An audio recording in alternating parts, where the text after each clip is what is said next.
ìbọn oníke lóbìnrin yìí fi ń digun jalè.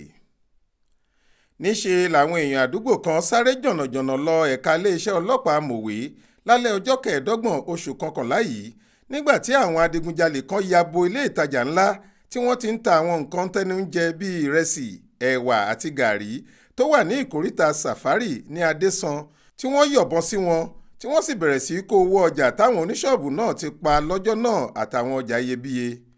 àmọ́ lójú ẹsẹ̀ tí DPO tẹ̀sán ọ̀hún SP Fọlákẹ́ Afẹ́nifọ́rọ̀ ti gbọ́rọ̀ yìí ló ti pàṣẹ fáwọn ọmọọṣẹ́ ẹ̀ pé kí wọ́n lọ kojú àwọn adigunjalè ọ̀hún.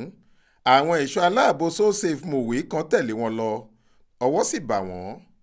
ìyàlẹ́nu ni pé obìnrin Chioma Okafor ẹni ọdún 29 lòun àti ọmọkùnrin ẹni ọdún 19 kan Joshua Nweke lọ́wọ́ tẹ̀ níbi tí wọ́n ti ń hùwà burúkú náà.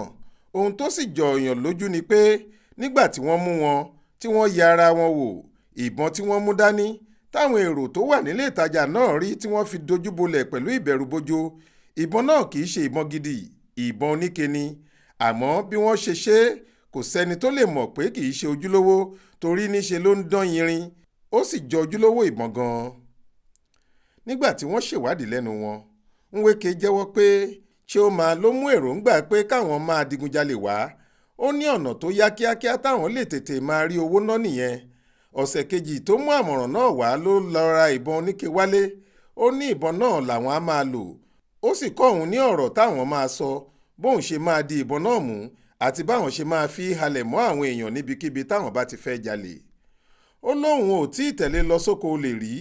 àkọ́kọ́ tóun máa lọ náà lọ́wọ́ tẹ àwọn yìí.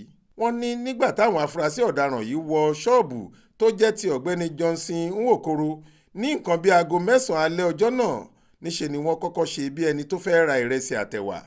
táwọn náà darapọ̀ mọ́ èrò tó ń nájà. òjijì sì ni wọ́n fàbọn yọ tí wọ́n ní káwọn èrò dojúbolẹ̀. kò sì sẹ́ni tó lè kó wọn lójú torí ó bá wọn lábo, àti pé ìbọn lápátí kò lápátí kò sẹ́ni tó máa fẹ́ kí wọ́n dojú ìbọn kọ òun. ni wọ́n bá pàṣẹ fún onílé ìtajà náà láti rọ owó tó padà sáwọn lápò.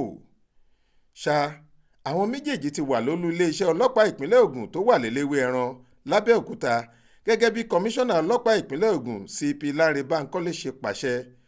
ọ̀dọ̀ àwọn ọ̀tẹlẹ̀múyẹ́ tí wọ́n ti ń gbógun ti ìwà ìdigunjalè àti ìjínigbé ni wọ́n wà tí wọ́n ràn wọ́n lọ́wọ́ lẹ́nu ìwádìí wọn.